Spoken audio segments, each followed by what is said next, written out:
Welcome to Virtual Learning Network. Session number 14, Foundation Course in Science and Technology, Ecosystem and Components of Environment.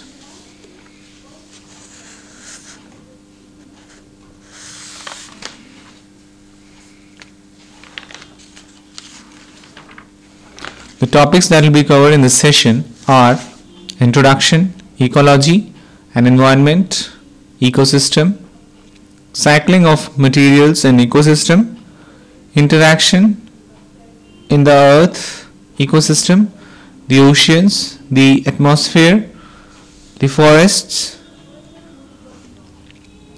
Now we move on to the introduction.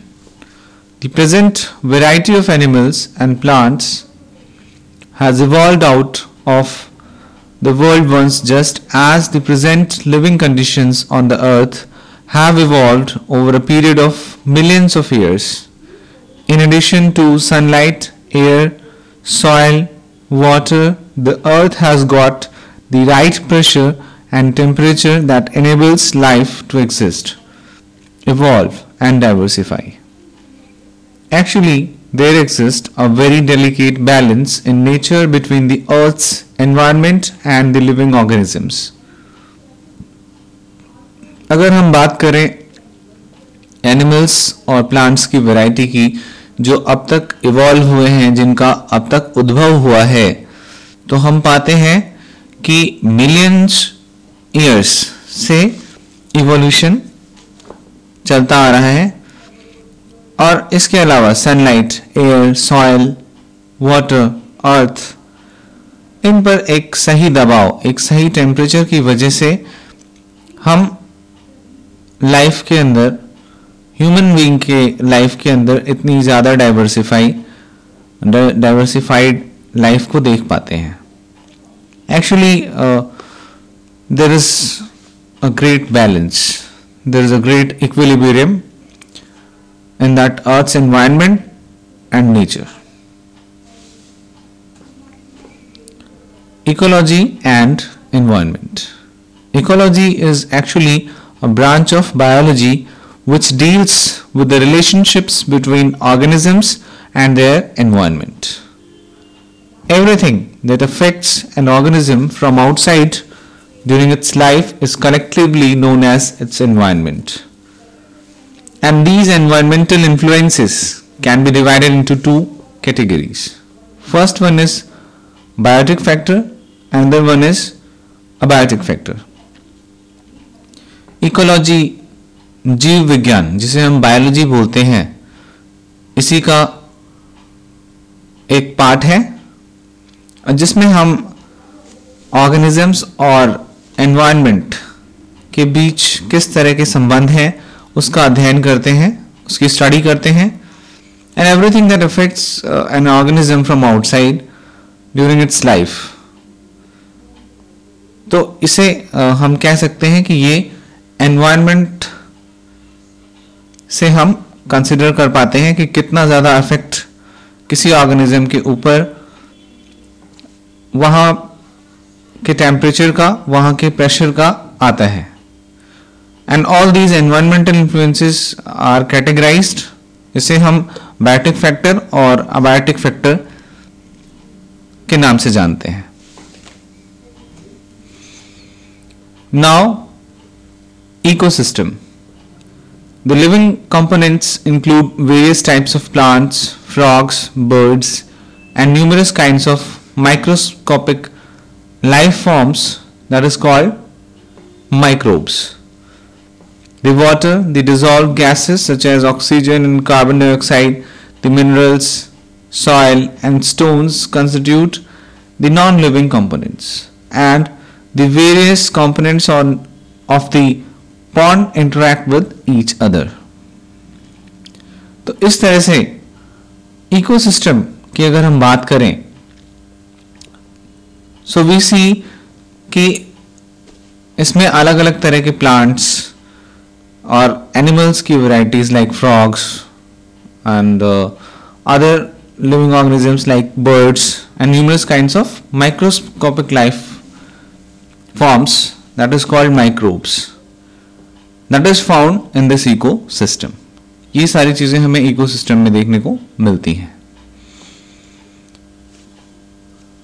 इसके अलावा जो water, dissolved gases, oxygen, carbon dioxide और minerals, soil, stones, ये सब मिलाकर के एक non living components ecosystem को तैयार करते हैं. Now you can see in this picture, that is for ecosystem only, that how a ecosystem works. इसमें हमें दोनों ही बायोटिक और अबायोटिक कंपोनेंट्स दिखाए गए हैं. Number 3, ecosystem. Individuals in an ecosystem and their ecological role. Within an ecosystem, the organisms can be classified under 3 broad categories. One is that producers, consumers, second one, and third one is decomposers.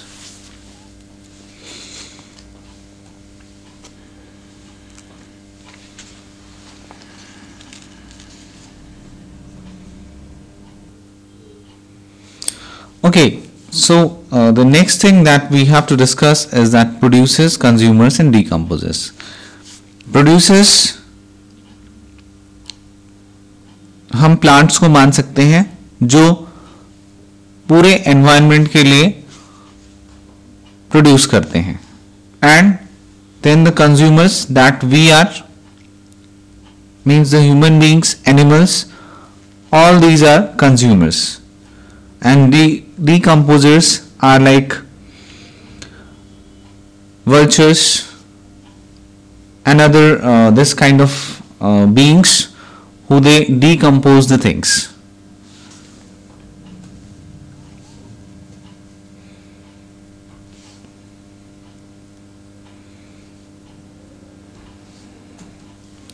Now ecosystem number 4. So we can see that the sun is ultimate source of energy for nearly all life on the earth. The solar energy enters life mainly through green plants and also through some kinds of bacteria and algae, which are called producers. And during that photosynthesis, green plants use the energy of sunlight to convert two simple low energy substances, carbon dioxide and water, and they convert it into more complex substances such as carbohydrates, which may be called as food. And photosynthesis produces oxygen as a byproduct. तो इस ecosystem में सन एक ultimate source of energy है और ये सभी के लिए है. And this solar energy enters the life mainly through that green plants only. और ये जो सोलर एनर्जी है ये हम कह सकते हैं कि ग्रीन प्लांट्स के थ्रू हमारी लाइफ में एंटर होती है. मीन्स जो ग्रीन प्लांट्स हैं वो अपना फूड तैयार करते हैं, and that food comes in the form of fruits or grains, and that we all have, means that we all eat. And during that photosynthesis process, they give a byproduct as well, that is oxygen, and that's what we inhale and we survive. Ecosystem number 5, photosynthesis. You can see the equation here, that how that photosynthesis takes place. Carbon dioxide plus water plus solar energy plus minerals plus food and oxygen, and that is the equation. Means just with the help of that carbon dioxide, water and solar energy and minerals as well, we get food and oxygen. And food made during the photosynthesis process may later be used for energy by the plant itself or by the producers, that is organism that is consumed by the plant. And now the next thing that we have to see, that is respiration. How it occurs: food and oxygen, and then after carbon dioxide, and water and energy. So in this process, in that respiration process, actually the plants take oxygen, take carbon dioxide and give oxygen. And there are organisms like the decomposer which act on dead plants and animals, and for their existence they decompose the substances which form these dead bodies. Ecosystem number 6. Now we see how consumers work in this ecosystem, or can say what is the role of these consumers. These organisms cannot make their own food, and they depend directly or indirectly on producers for energy and nutrients. Consumers include herbivorous and animals that eat plants, carnivorous and animals that eat other animals are known as carnivorous, that is, and omnivorous, animals that eat both plants and animals. So now you can see that how consumers and other carnivorous, herbivorous and omnivorous are playing a role in this ecosystem. And here in this you can see a food chain. That is what actually? A sequence of organisms that feed on one another constitutes, that is a food chain. And coming back to the links or the steps in a food chain, each of the link is also referred to as a trophic level. So first in that picture you see that there is a leaf, and that is eaten by some bird, small bird. Then that bird is eaten by some eagle. That is actually a decomposer. And that plant is a producer, and that bird you see, that is consumer. Now you can see a food web, or can say food chain this is. And here also you see all those three things, that is producer, consumer and decomposer. Like plants you can see there, they are producers, then there are so many consumers like deer, then rabbit, mouse and frog. So all these are consumers, and then there is a lion, eagle, and then snakes as well. They are also consumers as well as decomposers.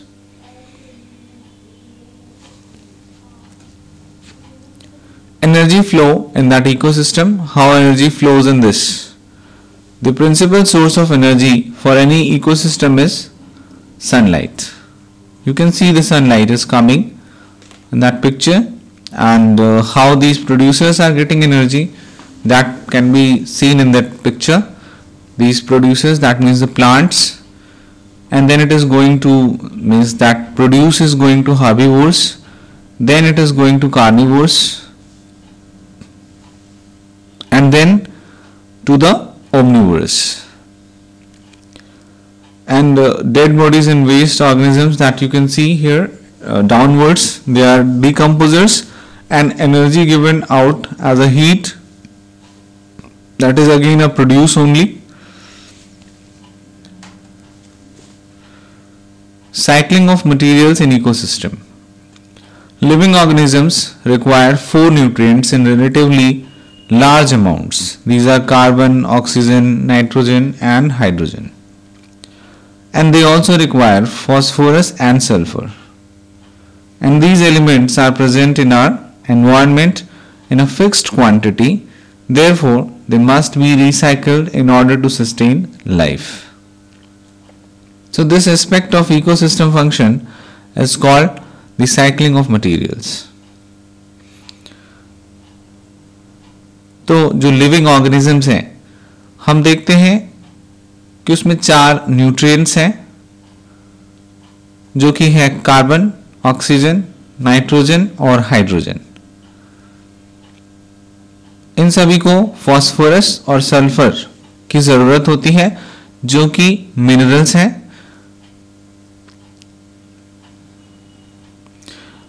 अगर हम बात करें इन elements की, तो हम देखते हैं कि ये सभी एलिमेंट्स एनवायरनमेंट में एक फिक्स्ड क्वांटिटी में है and therefore they must be recycled in order to sustain life.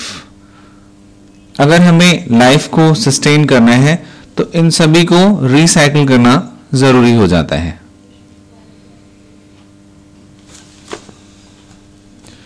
And now in the next part you see the nitrogen cycle, with how nitrogen cycle is working.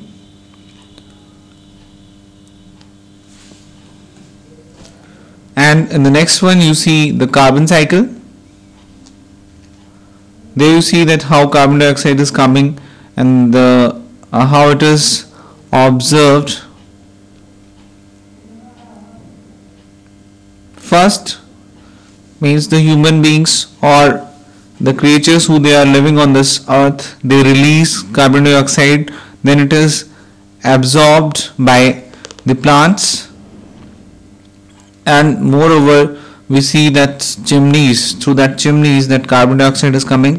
Then you can see some vehicles are also releasing that carbon dioxide, so that all is absorbed by the plants or trees, and then as a byproduct oxygen comes out, and that is inhaled by all the creatures on the earth. Now you see the water cycle here. First the oceans, where from that water vapor goes up, it creates that rain cloud. Then after that cloud formation we see rain when it is warmed by the warmth of sun, and then after again that water goes into the ocean. So in this way you can understand that water cycle.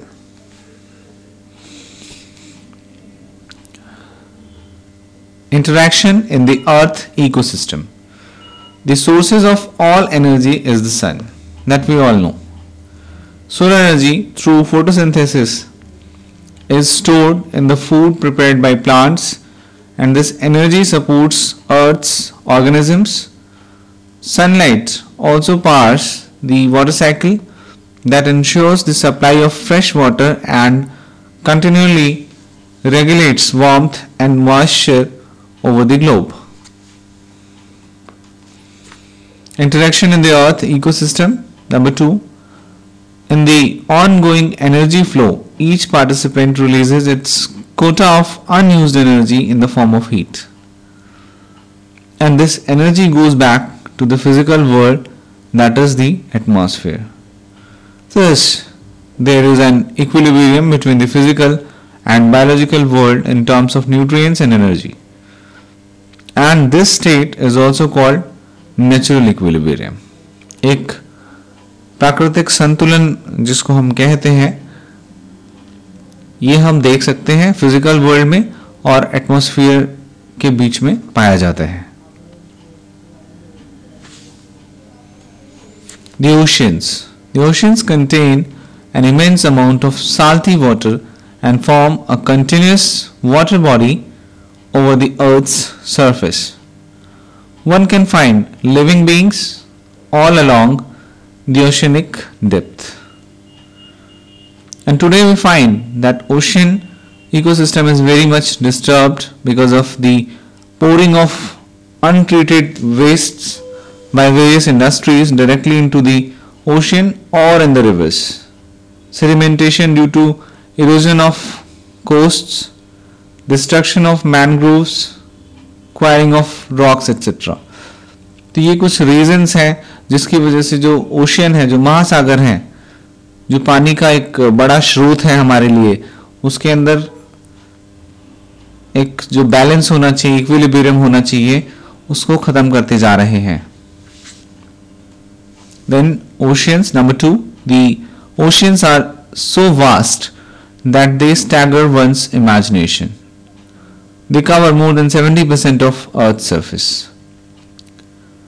The depth of oceans varies from shallow near the coasts to deep in the middle.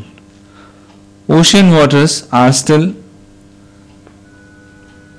they are never still actually. Wind exerts frictional force on the surface of water and generates waves that keep the surface water in motion. Tides are another type of movement of the oceanic water that is noticeable and in coastal regions especially.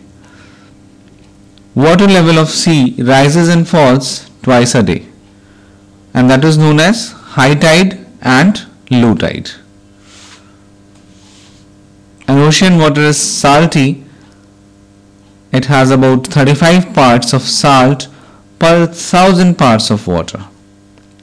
Ordinary salt or sodium chloride is the major salt component of the oceanic water, and the oceanic waters have a minimum temperature below 0 Celsius, that is 0 degrees Celsius near the poles, and maximum of about 28 degrees Celsius in tropics.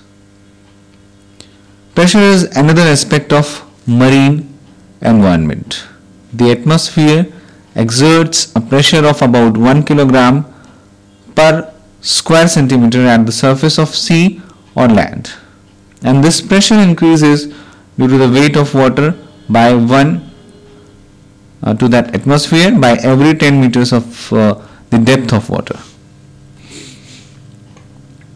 Now you can see life in the oceans. Oceans are known as the largest and thickest ecosystem. Tiny plants and animals exist in it, and a cubic meter of sea water may contain as many as 200,000 organisms. Living forms occur more or less throughout the depth of the oceans, but they are more dense around the margins of continents and islands. The major factors that limit the quantity and type of life in oceans are energy and nutrients. In oceanic waters, the intensity of light decreases rapidly with depth. You can see in this picture life in the oceans and availability of nutrients. The nutrients in the upper layer of water are constantly being taken up by phytoplankton, who are the producers, and then these passes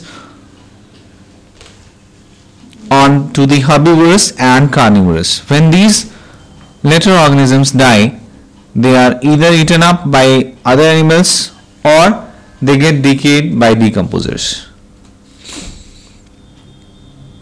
There are two ways to ensure a constant supply of nutrients in the upper layers of water. Upwelling takes place, which is process by which deep nutrient rich waters are brought to the surface. Ecological crisis in oceans and coasts.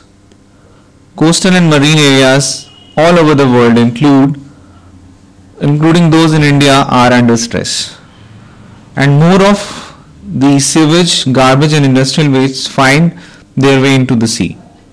And industrial waste must be treated to remove harmful chemicals before allowing them to go into the sea. Ecological crisis you can see in this table. Now the atmosphere. Atmosphere is an envelope of the most useful gases that cover the planet Earth, and it makes our planet unique and enables life to prosper as well. and the rays from the sun would have scorched our planet during the day, and temperatures would have fallen far below the freezing point at night. Now you can see the physical features of atmosphere. So now we see the physical features of the atmosphere. The atmosphere is a mixture of gases. It is made up of 78.08% nitrogen, 21% oxygen by volume. There is only 0.03% of carbon dioxide. And besides the gases, dust particles and smoke, there are numerous forms of life in atmosphere. The density of the air decreases as one goes up from the surface of the earth. So at the end of the session, you have 2 questions to do yourself. Explain the nitrogen cycle and explain the physical features of atmosphere. Thanks. That's all. We learning, happy learning. So,